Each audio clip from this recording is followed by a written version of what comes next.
और अब बहराइच से खबर लेते हैं, जहां पर बीती रात भेड़िए ने फिर से हमला कर दिया। भेड़िए ने 45 साल की मुकीमुन नाम की महिला पर हमला कर दिया। घर के बरामदे में वो सो रही थी। महिला के सोते वक्त भेड़िए ने उस पर हमला किया। महिला के चिल्लाने के बाद वो वहां से भाग गया। मेहसी में आदमखोर भेड़िए की दहशत कायम है। घायल महिला सीएससी मेहसी में उसका इलाज इस वक्त चल रहा है।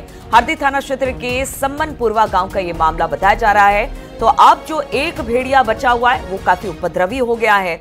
कल भी हमने देखा था कि एक महिला को घायल किया था और आज भी खबर आई है कि बीती रात फिर भेड़िए का हमला हुआ है। 45 साल की महिला पर हमला किया। हालांकि महिला की हालत इस वक्त बहुत अच्छी नहीं है, उसे अस्पताल में एडमिट करा दिया गया है। बताया जा रहा है कि घर के बाहर महिला सो रही थी, तभी भेड़िए ने हमला किया। हालांकि शोर मचाने के बाद भेड़िया वहां से भाग निकला।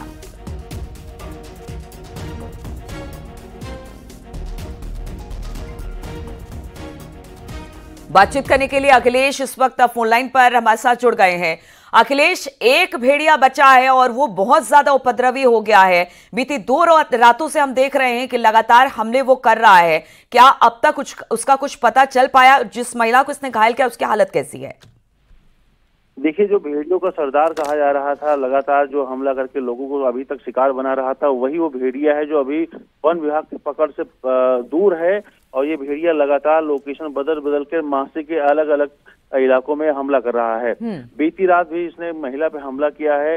45 साल की महिला है मुमकिन। ये अभी सीएससी महासी में इसका इलाज चल रहा है और सारे हमले गले पे ही हुए हैं। तो ये पुख्ता जानकारी है और डॉक्टरों ने पुख्ता जानकारी दी है कि भेड़िए का हमला है और यही एक सरदार बचा हुआ है, वन विभाग से पकड़ से दूर है और यही लंगड़ा भेड़िए का सरदार कहा जा रहा है। लगातार वन विभाग सर्चिंग ऑपरेशन चला रहा है, लेकिन भेड़िया इतना चालाक है कि लोकेशन वो बदल रहा है। आज इस गांव में कर रहा है तो कल किसी और दूसरे गांव में कर रहा है।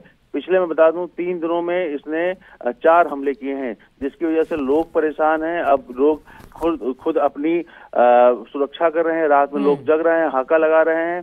तो लगातार उसके बावजूद भी भेड़िया इतना चालाक है कि जिस गांव में लोकेशन वो बदलता है और उसके बाद वो हमला करता है, लोगों को घायल करता है।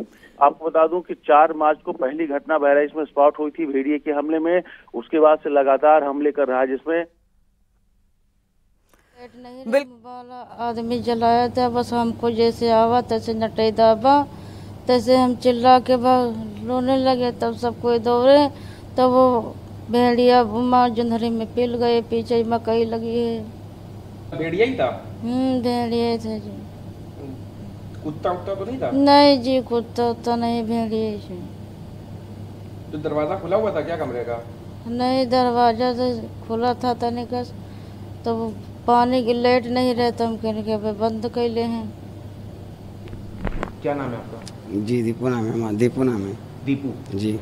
ये कौन है? ये हमारी पत्नी है। क्या उम्र है इनकी? उम्र है लमसम 28 साल। क्या घटना हुई थी?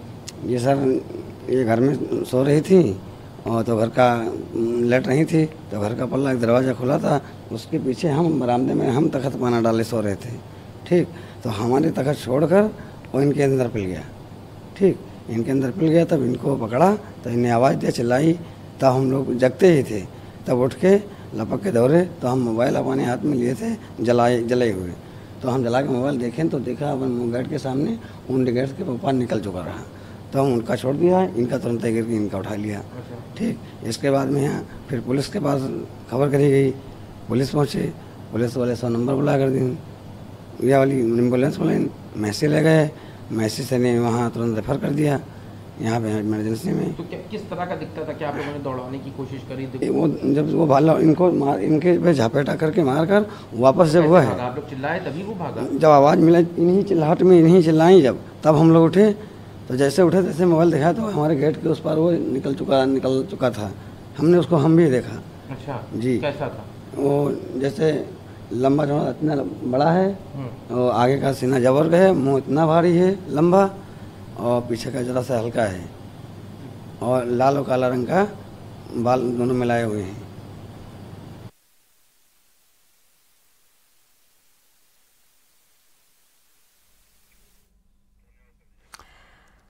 तो आपने सुना कि किस तरह से हमला हुआ इस महिला पर। उसके परिवार वाले भी बता रहे थे कि हमला किया और सीधे गर्दन पर यह हमला कर रहा है। हालांकि अब वन विभाग के लिए ये अंतिम यानी कि जो छठा भेड़िया है वो चुनौती बना हुआ है।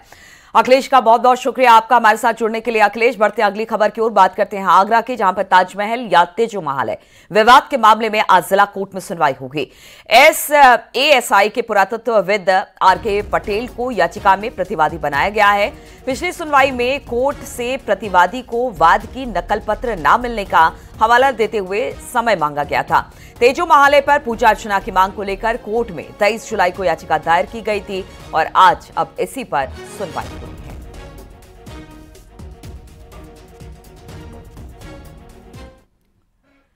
प्रतापगढ़ से खबर लेते हैं, जहां पर तेज रफ्तार कार ने पिता पुत्र समेत 3 को रौंद डाला, जिसमें पिता पुत्र की मौके पर मौत हो गई जबकि एक व्यक्ति घायल हो गया जिसे अस्पताल में एडमिट कराना पड़ा। पिता पुत्र दुकान बंद कर घर जा रहे थे, उसी दौरान बेकाबू कार उनको रौंदते हुए मौके से फरार हो गई। लालगंज के मिठावा बाजार के पास ये हादसा हुआ।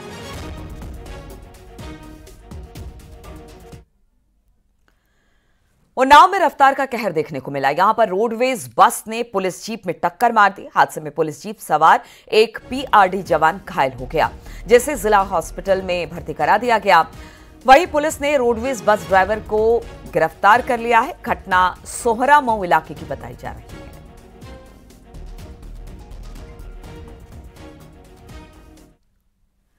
उन्नाव में रोडवेज बस बेकाबू होकर खाई में पलट गई। बस हरदोई से कानपुर की ओर जा रही थी। हादसे में एक यात्री गंभीर रूप से घायल हुआ है। मौके पर पहुंची पुलिस राहत बचाव कार्य में जुटी नजर आई। गंगा घाट कोतवाल इलाके के आजाद मार्ग पर यह घटना बताई जा रही है। थोड़ा दूर से हटके मारो, थोड़ा दूर से हटके मारो, बहुत दूर से नहीं, पैर मार दो, हाथ मार दो, टूट जाएगा। और बस्ती में बिजली पोल की चपेट में आने से 2 किसानों की मौत हो गई। दोनों किसान खेत में काम करने गए थे, जहां पर ऊपर से हाई टेंशन तार गुजर रही थी, जिसमें किसान के खेत में लगे बिजली के पोल में हाई वोल्टेज करंट उतर आया, जिसकी चपेट में खेत में काम करने गया किसान आ गया। दूसरा किसान उसको बचाने के लिए दौड़ा और वो भी उसकी चपेट में आ गया। दोनों की खेत में मौत हो गई।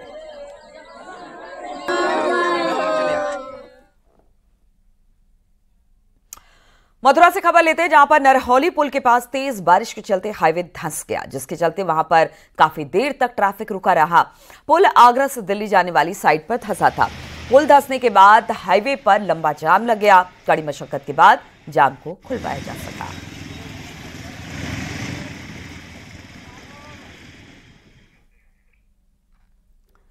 बदायूं में लगातार हो रही बारिश के चलते एक मकान की दीवार गिर गई। दीवार के नीचे दबकर महिला बच्चों समेत 8 लोग घायल हो गए। घायलों को अस्पताल में एडमिट करा दिया गया है। उनसावा थाना इलाके के नगरिया अभय गांव की घटना बताई जा रही है।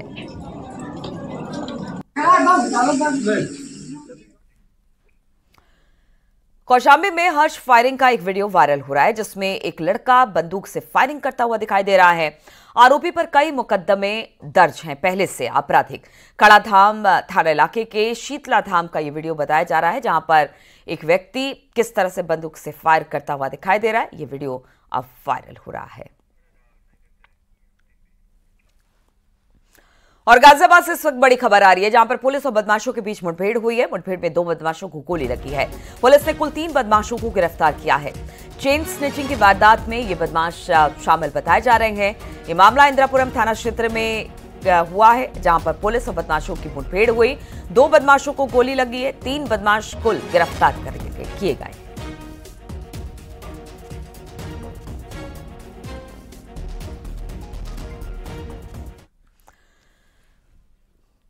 गाजियाबाद के प्रताप विहार सेक्टर 11 में कुछ लोगों में रोड पर गाड़ी खड़ी करने को लेकर विवाद हो गया, जिसमें कई राउंड फायरिंग भी की गई। फायरिंग के दौरान एक लड़की को गोली लग गई। तलवार और तेजाब के बोतल से भी हमले किए गए। हमले के बाद दोनों आरोपी नईम और शादाब वहां से फरार हो गए। सूचना पर पहुंची पुलिस ने लड़की को अस्पताल पहुंचाया। केस दर्ज कर आरोपी की तलाश शुरू कर दी गई है।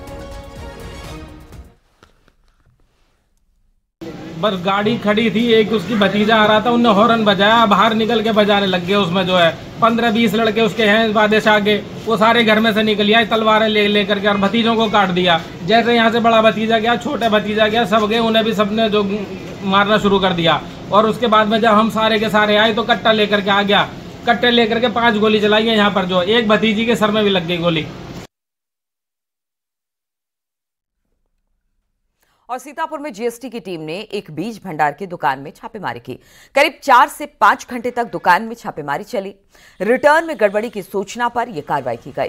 टीम ने दुकान में मिले स्टॉक रजिस्टर को अपने कब्जे में लिया। जीएसटी की रेड से आसपास के व्यापारियों में हड़कंप है।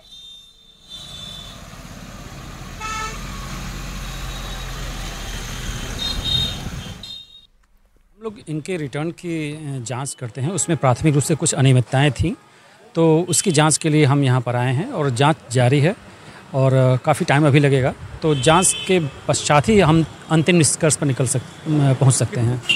अभी जब इनके पूरा स्टॉक की हम गणना कर लेंगे तो इनके अकाउंट से उसका मिलान किया जाएगा, तभी उसके पश्चात ही निर्णय लिया जा सकता है कि कितना इनका माल अधिक है या कम है, कितना इनका कर पहुँचन का बन गया है, जो भी है। और हर बार की तरह इस बार भी न्यूज 18 आपके लिए लेकर आ रहा है हिंदी दिवस के मौके पर हिंदी के सम्राट कॉन्टेस्ट। इस कॉन्टेस्ट में आप भी शामिल हो सकते हैं और जीत सकते हैं ढेर सारे इनाम। स्क्रीन पर दिए क्यूआर कोड को स्कैन करें और अधूरे मुहावरे को पूरा करें।